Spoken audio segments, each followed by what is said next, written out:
লাল তুলে দে, হেলা করিস না, জিয়ারাতে যাব আমি সোনার মদিনা। একজন মহিলা এটা গাইছে, পিছনে কীর্তনের মনে করে দেখুন আমাদের পিছনে কালী ঠাকুরের ছবি দেওয়া আছে, দেখেছেন কি? হ্যাঁ না বলেন। খোকা ঠিক বলছি না ভুল বলছি? এদের দেখিয়ে দিন, এরা সব অস্বীকার করছে। এই জন্য ভারত এখন এই মুহূর্তে 90% গজলগুলো সব গানের সুরে ভরা। প্রত্যেকটা গজল দেখবেন 90% গজল। এই জন্য দাদা হুজুর লিখেছে, যে মজলিসে রাগ রাগিনীর সুরে গজল গাওয়া হয় ওই মজলিসে ওয়াজ করা হারাম। কারণ রাগ রাগিনীর গজল শুনে মেয়েরা বেরিয়ে আসে। দাদা হুজুর ওসিয়াত নামায় লেখা আছে খোকা। এই জন্য আল্লাহর নবীর পেশাব সুগন্ধে ভরা। রসুলের পেশাব একজন সাহাবা খেয়েছেন, পিপাসা লেগেছিল বলে মায়েশার ঘরে, মনে নেই? যখন মায়েশা বললে আরে সর্বনাশ, হুজুর বলে ওকে কিছু বলবে না, জীবনে ওর আর পেটের রোগ হবে না জীবনে কখনো। একটু ভেবে দেখুন, আল্লাহর নবীর পেশাব মুবারক। আমি মুবারক বলছি পবিত্রতাই, যেটা খেলে রোগ ভালো হয়। কেন? ওনার গোটা বডিটা নূরে মুজাসসাম, নূর। ওনার পুরো শরীর কি জোরে বলুন? নূর, নূর। ওনার আম্মা, ভালো করে শুনে নিন, ওনার আম্মা মা আমিনাতুজ জোহরা বলছে, যেদিন আমার ছেলে হয়েছে, যেদিন আমার বেটা হয়েছে, আমার শ্বশুর মশাই হযরতে আব্দুল মুত্তালিব বললে আমি ওই কাবা শরীফের চত্বরে দাঁড়িয়ে আমি আমি আমি আব্দুল মুত্তালিব দেখতে পেলাম আকাশ। ভালো করে শুনে নিন, আম্মা আমিনাতুজ জোহরার বেটা হয়েছে। হযরতে আব্দুল মুত্তালিব বলছে আমি নিজের চোখে দেখলাম আল্লাহর কাবা, মা আমিনাত ঘরের দিকে সেজদা দিচ্ছে। এই জন্য আমাদের রাষ্ট্রপতি বলেছিলেন, কি বলেছিলেন মনে আছে? মনে নেই, আমি বলেছিলাম, ভুলে গেছেন আপনারা। উনি লিখেছেন হযরত মুহাম্মদ সাল্লাল্লাহু আলাইহি ওয়াসাল্লামের কাছে আসা কোরআন গোটা পৃথিবীর মানব জাতির জীবন বিধান। একবার জোরে বলুন সুবহানাল্লাহ। আর জীবন বিধান গোটা পৃথিবীর মানব জাতির জীবন বিধান হলো আল কোরআন। বিশ্বাস করেন? এই জন্য রাষ্ট্রপতি উনি তো পড়তে পারতেন কোরআন, এখনো পড়েন। যারা ভালো পণ্ডিত তারা সব ধর্মের বিষয় ভালো করে খোঁজ খবর রাখে। রাসূল পাক সাল্লাল্লাহু আলাইহি ওয়াসাল্লামের কাছে আসা কোরআন, এতে কোনো সন্দেহ আছে? একটু হ্যাঁ না বলুন। আজ পর্যন্ত পৃথিবীর কেউ এই রাসূল পাকের কোরআনের কেউ ভুল ধরতে পেরেছে বলে একজন আমাকে দেখাতে পারেন যে আল্লাহর নবীর কোরআন এবং তার বাণী? একটা কথা ভেবে দেখুন, আল্লাহ রসুল 63 বছর হায়াতে যত কথা বলেছেন সেগুলো হাদিস। হুজুর যত কথা বলেছেন সেগুলো কি? আজ পর্যন্ত পৃথিবীর কেউ আল্লাহর নবীর কোন হাদিসের ভুল ধরতে পেরেছে? হ্যাঁ না বলুন। আমি একটা হাদিস একটু শোনাচ্ছি, একটা হাদিস একটা শোনাবো। আমার মায়েরা, পুরুষ নারী যারা আছেন মন দিয়ে একটা হাদিস শুনে শুনে আবার ব্যাখ্যায় ফিরে আসছি, শুধু এই হাদিসটা শোনাবো। কি মনে করে দেখুন, আমি আপনাদের বলছি ইন্না ফিল জাসাদু মুদগাতুন, এটা মুসলিম শরীফের হাদিস, বুখারীর হাদিস, তাই হাদিসটা আবার বলছি। রাসূল বলছেন নিশ্চয়ই তোমাদের শরীরে এক টুকরা গোশ আছে, এজা সালুয়া সালুহা জাসাদু কুল্লুহু, নিশ্চয়ই সেটা যদি পাক হয় তাহলে ওটা পাক। ভালো করে বুঝবেন, এজা ফাসাদাত ফাসাদাত জাসাদু কুল্লুহু, যদি ওটা ফাসাদ হয়, খারাপ হয়, খারাপ মানে পাপ করেছো। ভালো করে শুনবেন ভাই, পাপ করি তো আমি আজিজুর, জেনা করেছি আমি, মিথ্যে কথা বলেছি আমি, লোকের জমি ভাগরা করেছি আমি, লোন নিয়ে সুদ খেয়েছি আমি, সব করেছি আমি, আর সেই গোনাটা গিয়ে জমা হচ্ছে আপনার বাম স্তনের দুধের নিচের কলবে। এটা কি জানা আছে আপনাদের হাদিস? যখন কেউ গুনাহ করে এজা নুকেতা, তখন একটা করে কালো দাগ পড়ে কলবে। ভালো করে শুনবেন, যখন কেউ কোনো গুনাহ করে, মিথ্যে কথা বলা, কবিরা গুনাহ, দাদা হুজুর হুজুর কইতে লাভ হবে না, তার কথাগুলো তো মানতে হবে।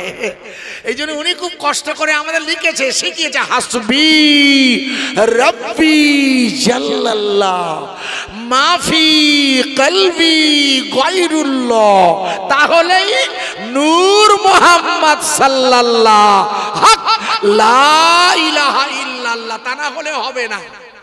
আমি মানে করে দিচ্ছি, আগে মানে করে দিই। এটা ছোটবেলা থেকে শোনা আছে আপনাদের, একটু হ্যাঁ না বলেন আছে কিনা? এর মানেটা জানেন? আপনি তো সুন্দর পড়লেন ভাইয়া, এর মানে জানেন কি? আপনার দোষ না, আমি ভাই ভাই ধরছি। এর মানে জানেন কি? মানেটা শুনে নেন, লিখে নেন। হাসবি রব্বি জাল্লাল্লাহ, এর বাংলা মানে হলো সকল প্রশংসা ওই আল্লাহর, যে আল্লাহ ধ্বংস হয় না। একবার জোরে বলা যাবে না?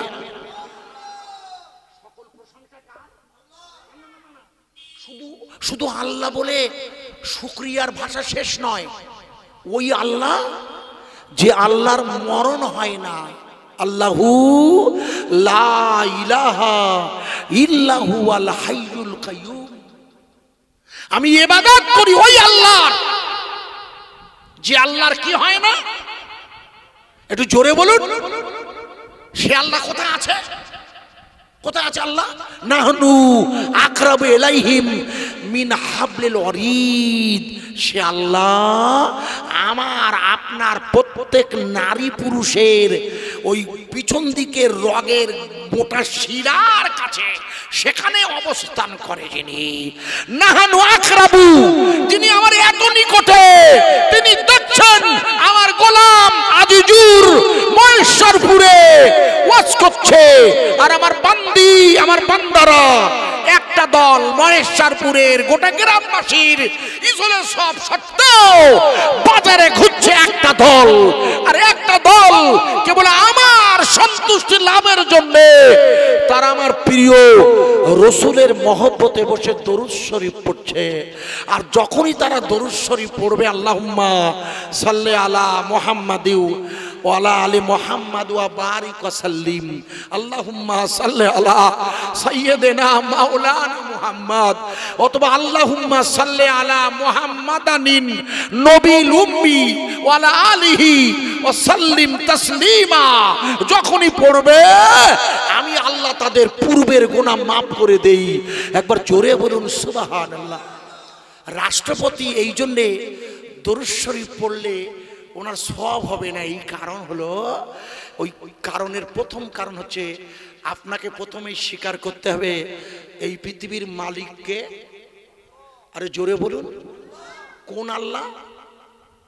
এই দেখো, যে আল্লাহর মরণ হয় না, কুল্লু মান আলাইহা ফান, সূরা রহমান একটু খুলে দেখবেন, কুল্লু মান আলাইহা ফান ওয়া ইয়াবকা ওয়াজহু রাব্বিকা যুল জালালি ওয়াল ইকরাম ফাবিআই আলাই রাব্বিকুমা তুকাজ্জিবান।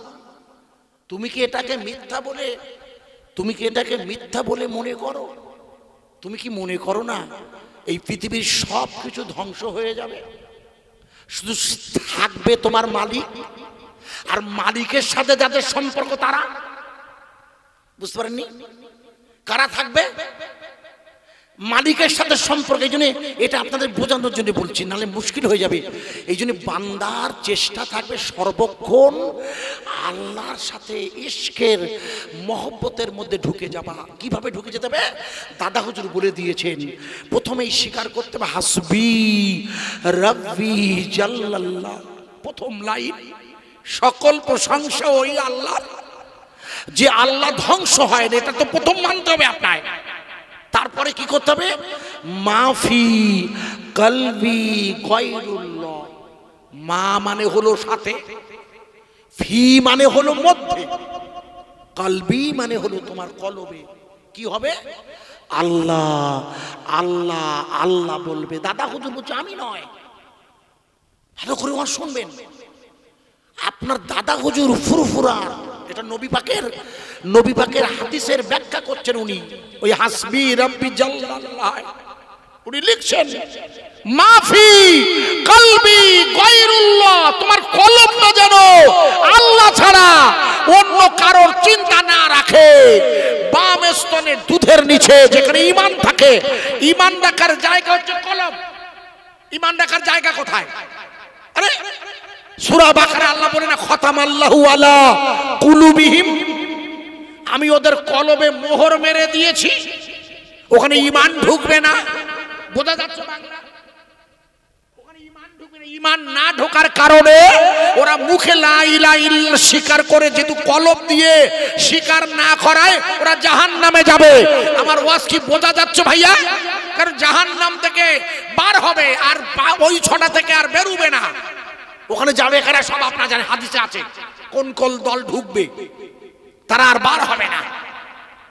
শুধু উপরে থাকবে রাসূল উম্মত, যারা লা ইলাহা ইল্লাল্লাহ স্বীকার করেছে, তারা স্বীকার করেছে, কিন্তু পূর্ণ মাত্রায় কলব দিয়ে ওই মুনাফিক উবাইদুল্লাহ মনে করতে মুনাফিক, ওই মুনাফিকেরা রাসূলের সাথে লা ইলাহা ইল্লাল্লাহ পড়ে মসজিদে মদিনায় নামাজ পড়তেন না হুজুরের সাথে।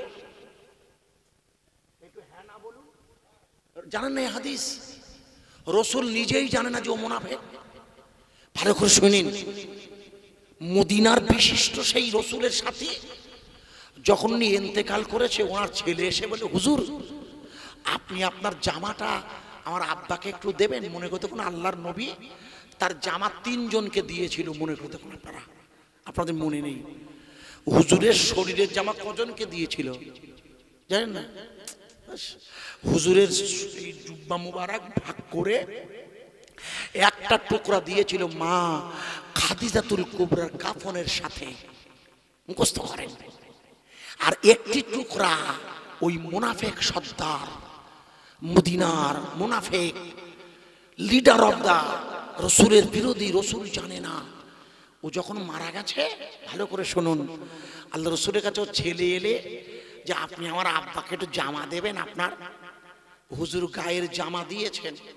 ভালো করে শুনুন, জানাজা পড়িয়েছেন, লাশ কবরে নামানোর পরে আল্লাহ বললেন আর কখনো এদের কাছে যাবেন না। 300 মুনাফিকের লিস্ট টানিয়ে দিলেন আল্লাহ, এরা সব মুনাফিক।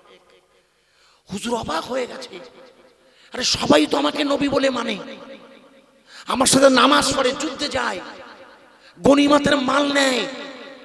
হুজুর অবাক, আশ্চর্য। হয়তো ওমর ফারুক বলছেন, হাদিস খুলে দেখবেন, উনি যখন মারা যাচ্ছেন সেই ওই মসজিদে নামাজে ঢুকতে যাওয়ার সময় পিছন দিক থেকে লুলু নামক ওনার পিঠে ছুরি মেরে দিয়েছিল, মনে নেই? তো যখন উনি মারা যাচ্ছে, উনি ওনার ছেলেকে বলছে অমুক লোককে ডেকে আনো তো। তো এসে এলে জিজ্ঞেস করছে, চাচা আপনি তো জানেন মুনাফিকের নামের তালিকা রাসূল আপনার কাছে দিয়েছে, তা আমার কি মুনাফিকের তালিকায় নাম আছে? বলো না খলিফা, আপনি মুনাফিক নন, ওমর ফারুক মুনাফিক না। কিন্তু উনি তখন বলছেন ছেলেকে, আব্দুল্লাহ আমি যখন মারা যাব, আমার যখন জানাজা হবে, দেখবে উনি আসেন কিনা। যদি উনি না আসেন তাহলে তুমি আমার জন্য আল্লাহর কাছে কান্নাকাটি করো, কারণ মুনাফিকের জানাজা নিষেধ। অতএব রাসূল পাকের সাথে নামাজ পড়েছেন, ভালো করে বুঝবেন, খুব মন দিয়ে বুঝবেন ওয়াজটা। হুজুরের সাথে নামাজ পড়েছেন, হুজুরকে হুজুর বলে মেনে নিয়েছেন। অত তাদের মুখে এক আর মনে এক।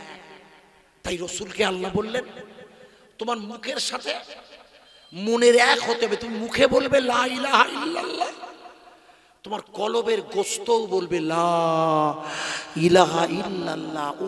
ও যখন পড়বে আল্লাহ আল্লাহ, তখন আপনার এই জায়গাটা নড়বে।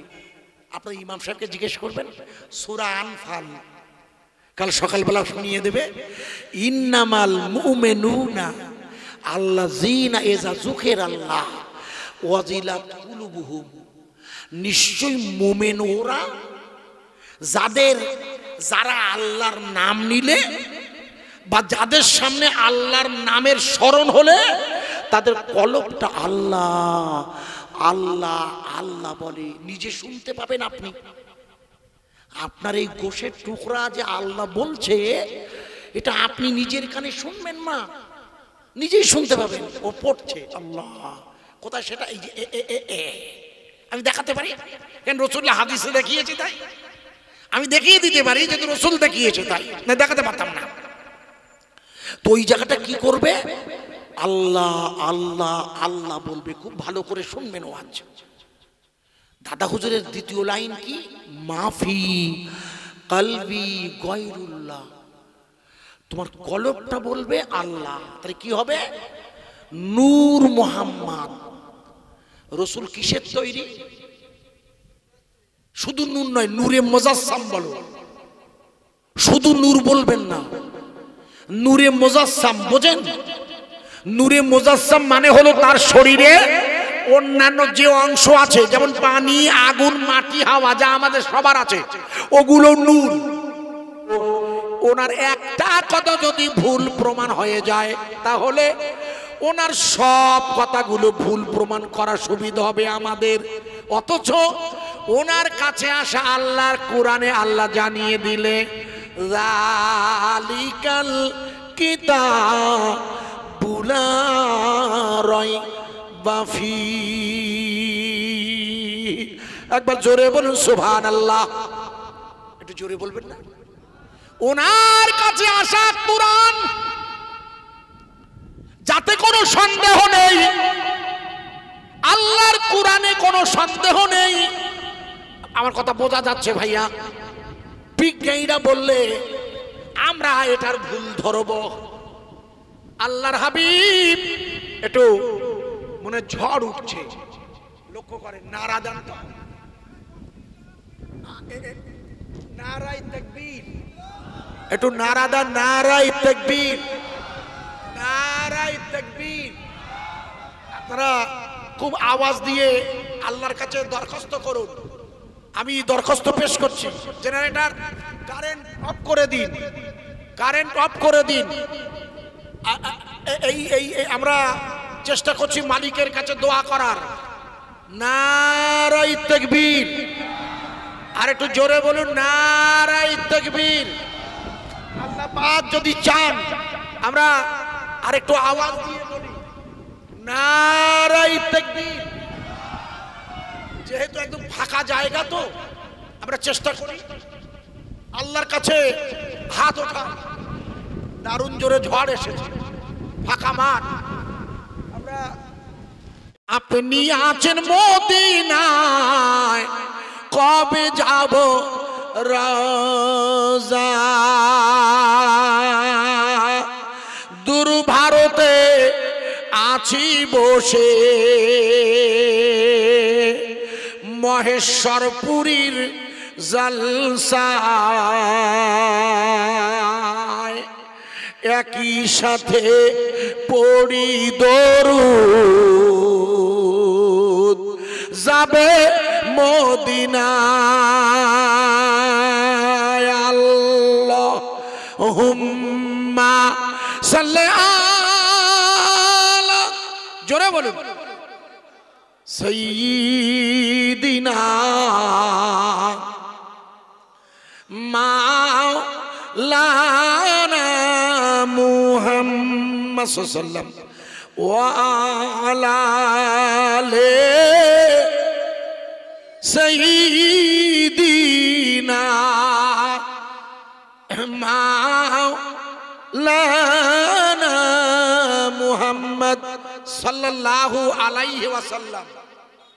মনে রাখুন, আল্লাহর নবীর নাম শুনেই দরুদ শরীফ পড়লে, আল্লাহর নবীর নাম শুনেই দরুদ শরীফ পড়লেই আল্লাহ পাক এই দরুদের ওসিলায় বান্দার গুনাহ মাফ করে দেয়। একবার জোরে বলুন আমিন। আমি আপনাকে একটা ছোট্ট উদাহরণ দেব বোঝানোর জন্য। দরুদ শরীফ কেমন গুনাহ মাফ করে, দেখুন ছোট্ট একটা উদাহরণ রাখছি। আপনার মনে করে, আপনাদের মনে নেই, একটু মনে করিয়ে দিই। মনে করে দেখুন 2024-এর 9 আগস্ট, আমি তারিখগুলো বলছি মুখস্থ রাখুন। 2024-এর 9 আগস্ট কলকাতার আরজি কর হাসপাতালের ডিউটিরত আমার একটা বোন, মনে করো যখন মধ্যমগ্রাম থেকে সোজা যে রাস্তা আমরা বরাবরই ডানলাপে যেতাম আগে, সোদপুর, ওইখানে বাড়ি হলো আমার বোনটার। আমি কাল ওই রোডে যাবো, আগামীকাল আল্লাহ হায়াতে রাখলে বাঁকুড়া জেলায় জলসা আছে, কালকে আজকের কথা বলছি না, আগামীকাল ওই রোড দিয়ে আমরা যখন জ্যাম হয় তখন ঢুকি। ওই সোদপুরে আমার বোনটা, মনে করে দেখুন, MBBS শেষ করে কলকাতার আরজি কর হাসপাতালে MD করছিল। হঠাৎ গভীর রাত, আপনারা এতদিনে জেনে গিয়েছেন, যিনি সাজার আসামি হিসাবে শিয়ালদার ফাস্ট ট্র্যাক কোর্ট যাকে আসামি করে যাবজ্জীবন দিয়েছে শ্রী শ্রী সঞ্জয় রায় মহাশয়। মনে করে দেখুন, চারিদিকে যখন আরজি কর নিয়ে হই হুল্লোড় চলছে, আন্দোলন, আপনাদের মনে আছে কিনা জানি না, ওই সময় আমাদের মুখ্যমন্ত্রী বলেছিলেন 15 দিনের মধ্যে একে আসামি যিনি দোষী তাকে ফাঁসিতে ঝুলিয়ে দাও, বলেছিল না ভাই? একটু হ্যাঁ না বলুন।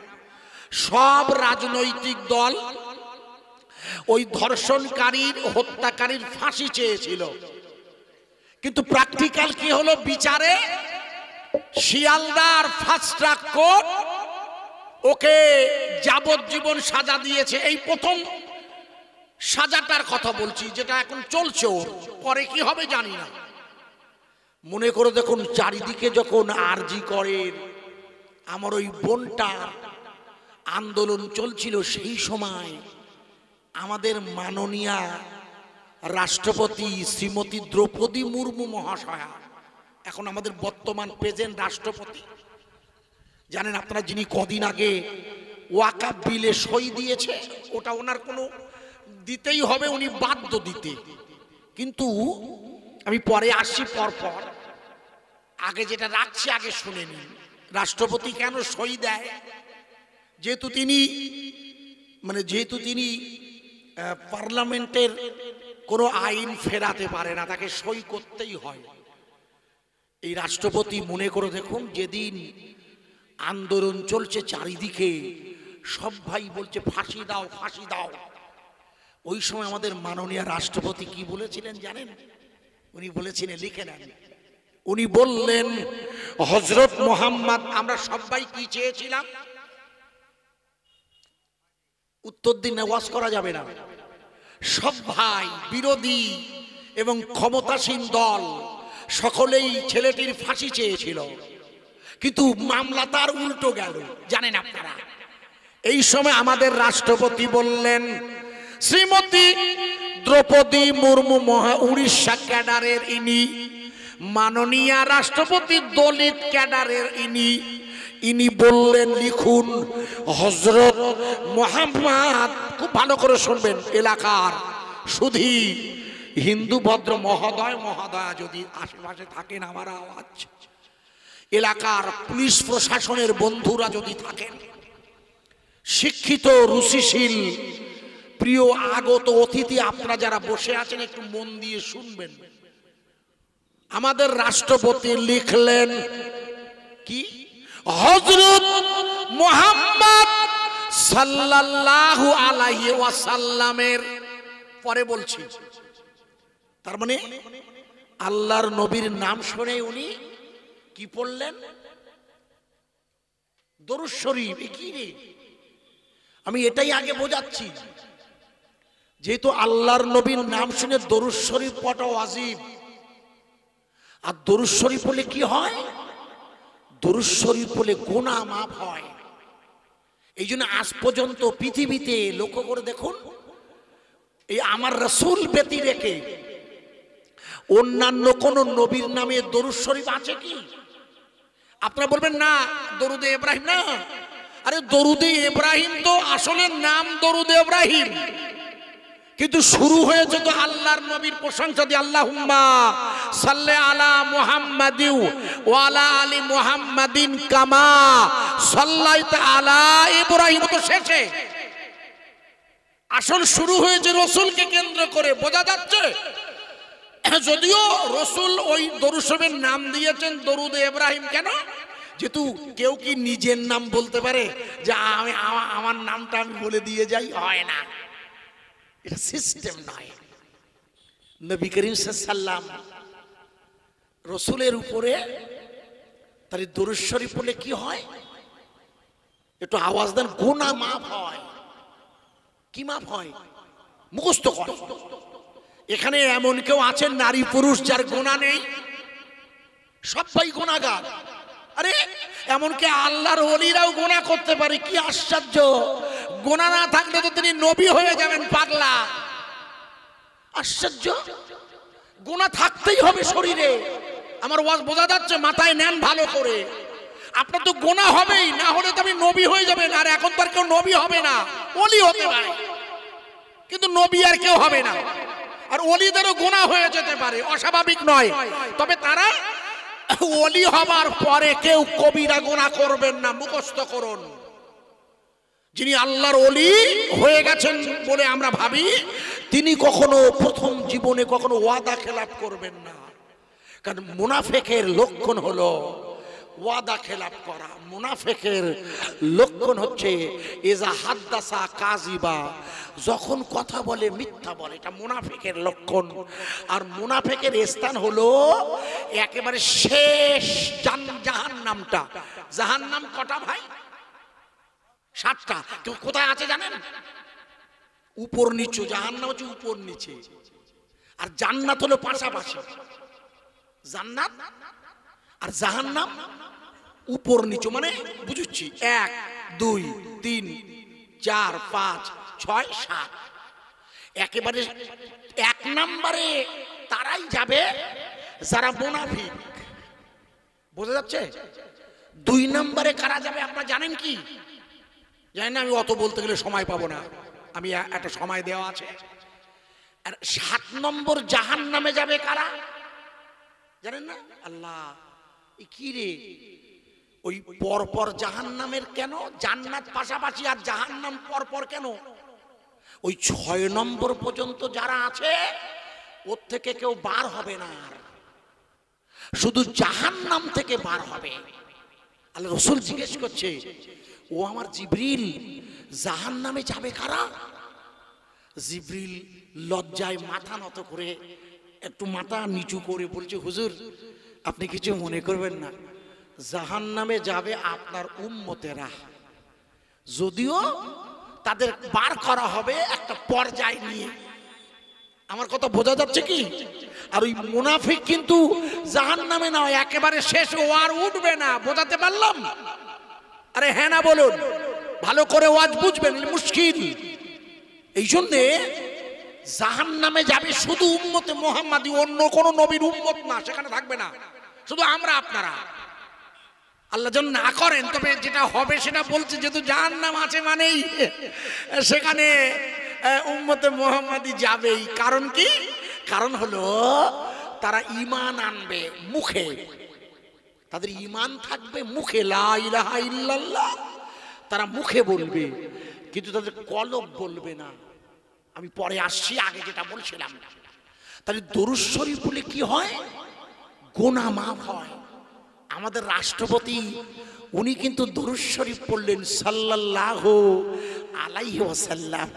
আচ্ছা, ওনার কি গুনাহ মাফ হবে? হ্যাঁ না বলুন? না, গুনাহ মাফ হতে গেলে 3টে শর্ত। প্রথম হচ্ছে লা ইলাহা ইল্লাল্লাহ, মুখে বলতে হবে। একে বলে ইকরার বিল লিসান, বাংলায় হলো জবান দিয়ে স্বীকার করা লা ইলাহা ইল্লাল্লাহ। 2 নম্বর হলো লা ইলাহা ইল্লাল্লাহ বাম স্তনের দুধের নিচে 1 টুকরা গোশ আছে, এজা, মনে করে দেখুন, এজা ওই বাম স্তনের, ইন্না ফিল জাসাদ মুদগাথন, প্রতিটি নারী আর পুরুষের বাম স্তনের দুধের নিচে 1 টুকরা ছোট্ট গোশের টুকরা আছে 21 গ্রাম ওজন, ওটাকে বলা হয় কলব। ওই কলব বলবে লা ইলাহা ইল্লাল্লাহ, এটা হলো ঈমানের দ্বিতীয় ভাগ। আর লা ইলাহা ইল্লাল্লাহ গোটা শরীর বলবে, রক্ত বলবে, হাড় হাড্ডি গোশ বলবে আল্লাহ আল্লাহ আল্লাহ, ইনি হলেন পূর্ণ মুমিন। এটা বলেছেন আমার ফুরফুরার দাদা হুজুর কেবলা, এটা আমার নয়, আমি কোথায় পাবো? দাদা হুজুর বলেছেন, আপনাদের মনে নেই, আমি মনে করিয়ে দেই। হাসবি রব্বি জাল্লাল্লাহ, তারপরের লাইন গুড। কোথা থেকে শিখলেন? ছোটবেলা থেকে শুনে শুনে, এ তো মুখস্থ। যেই আমি হাসবি বলবো পরের লাইন বলে দেবেন কেন? ছোটবেলা থেকে শুনছেন। 120 বছর আগে দাদা হুজুর গিয়েছে, ওখান থেকে সিলসিলা বরাবর আপনারা এনেছেন। আমাদের হুমায়ুপুরের আমাদের আমির আলী সাহেব হুজুর ছিলেন, সুফি সাহেব, সব ভাই জানেন। আমাদের কলু মাঠপাড়া সব চারিদিকে যারা আমাদের তরিকতের জিকির করান, আমার কথা বোঝা যাচ্ছে কি? তারা দেখবেন এইটা পড়ায় হাসবি রব্বি জাল্লাল্লাহ। যদিও ইদানিং ইউটিউবে মেয়েরাও হাসবি রব্বি গাইছে, ইউটিউবে আছে না? হ্যাঁ না বলুন। এই আপনাদের কাছে নেই? মেয়েরা গাইছে না? আমি কি ভুল বলছি? আরে ইদানিং তো 90% গজলের গানের সুর দিয়ে মেয়েরা গজল গাইছে। মনে করতে কোনো একটা গজল আমি গাচ্ছি, মেয়েরা গাইছে কিন্তু, আর আপনার সুবহানাল্লাহ বলছেন। কি আশ্চর্য, মেয়েরা গজল গাইছে আর ছেলেরা সুবহানাল্লাহ বলছে। গজলটা শোন।